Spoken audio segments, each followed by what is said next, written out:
Thank you for the invitation and giving me the opportunity to talk about some of our work. So the title of the patent application that we filed is Novel Theranostics for Protein Misfolding Diseases. I am a faculty in the Department of Chemical and Biological Engineering, and my lab is located in the Center for Biomedical Engineering, main campus. So this project was started at UNM about 10 years ago now with my collaborator, Dave Witten, who is also Innovation Fellow that you saw earlier. And we very quickly established a collaboration with Karen Bhaskar, who is at the School of Medicine because of his expertise. And the work that I will describe here were done primarily by some very, very talented students. And Jonathan is currently an MD Ph.D. student on North Campus right now. And over the years, we have had funding support from multiple sources, including a RAC back in the days from UNM. And I also received funding from Advance at UNM. More recently, and also funding from Huning Family and others from New Mexico. More recently, NSF has funded, kind of the fundamental aspects of the project. And we had a R21 from NIH. And the plan is for us to seek more funding through our R01 mechanism. So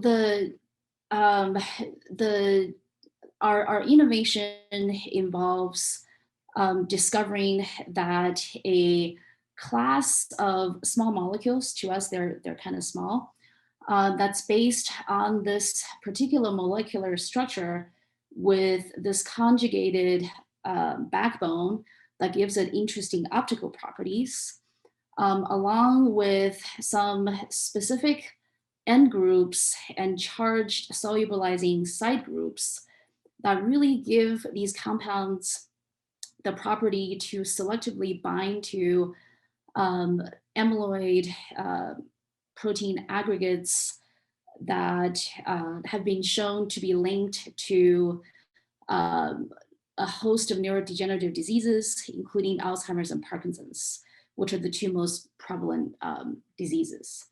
And what we have found is that these compounds can selectively detect these aggregates, as well as maybe having the potential of having these aggregates being cleared through two different mechanisms. One is detection through the very special photophysical properties of these compounds. And this is just a simple visual. We can see that in the presence of good protein that doesn't cause disease, these sensors do not bind. In the presence of disease-causing protein aggregates, they become highly fluorescent. We've shown this with in vitro experiments, and we've shown these with ex vivo brain tissue staining experiments. The second property, which is the key to this patent that we filed, was this very intriguing effect of being able to, these sensors being able to photosensitize the oxidation of these fibrils, which raises the potential of being able to get these protein aggregates cleared from the brain. So as a background, as I said, we're kind of thinking about these protein misfolding diseases as a class of disorders. And these are caused by the misfolding, aggregation, and deposition of various proteins at various places in the brain, leading to a whole host of diseases, like I said, including Alzheimer's, Parkinson's, also prion disease, mad cow disease that you might have heard, and also Huntington's disease and ALS. They're obviously different diseases, but what they have in common is this protein misfolding, aggregation, and deposition process. So from the viewpoint that we're taking is that there is something that's specific that underlies the disease process. So might we be able to find a way to detect and intervene with these diseases? So as we know, the disease process is hard to track because we don't have a good way to track these protein aggregates. There's also no early diagnosis until symptoms are severe and present. And there's no treatment. Although, as we know, that there is, the FDA did approve one drug, which is the antibody-based drug to clear the amyloid beta plaques in the brain. But the disease itself is more complicated. It also has tangles from tau protein, et cetera, et cetera. So I'm hopeful that it proves to be successful, but there's also definitely lots of space to make new contributions as well. So the application, we are, I would say, in the fairly early stage, kind of the proof of concept stage of this technology. What we're hoping for is the simultaneous detection and treatment, ultimately.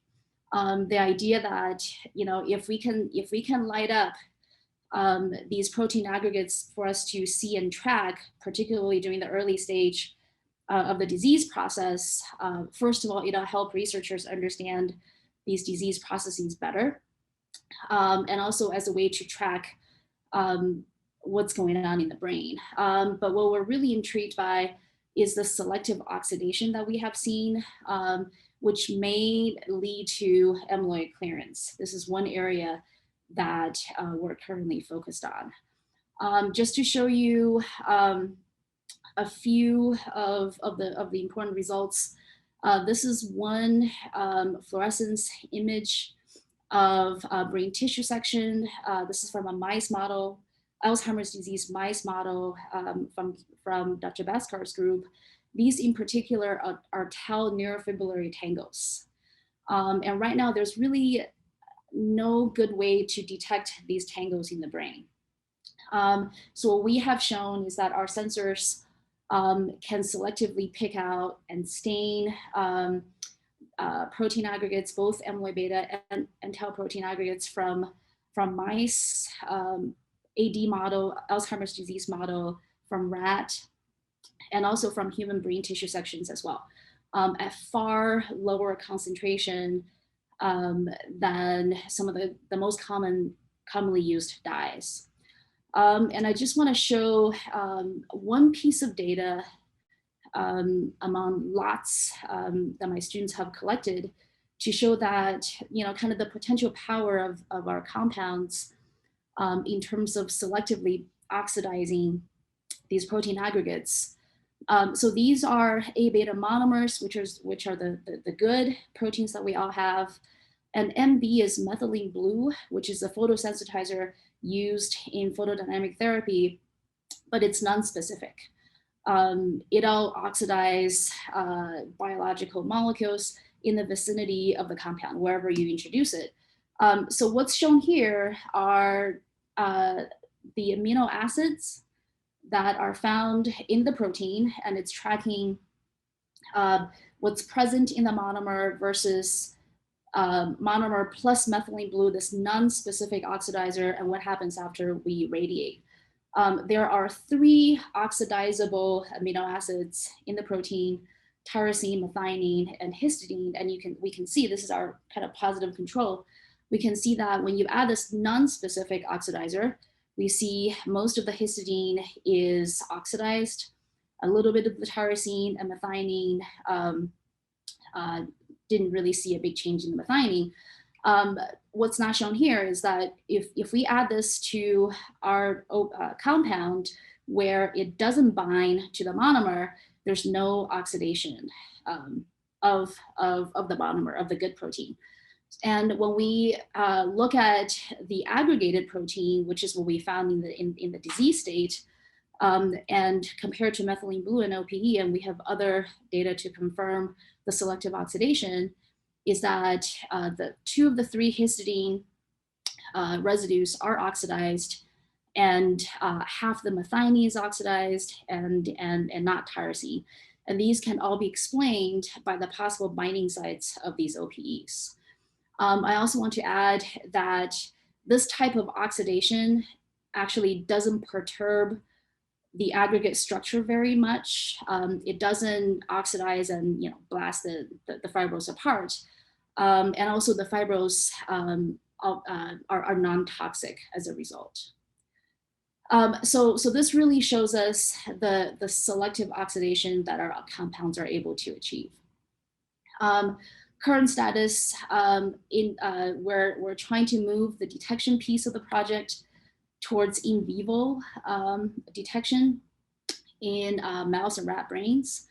Ultimately, we want to have a method that we can provide to researchers and clinicians where they can track protein aggregates in live brain. And second, like I said before, we're trying to figure out what happens to these proteins when they become partially oxidized without perturbing the protein aggregate structures too much.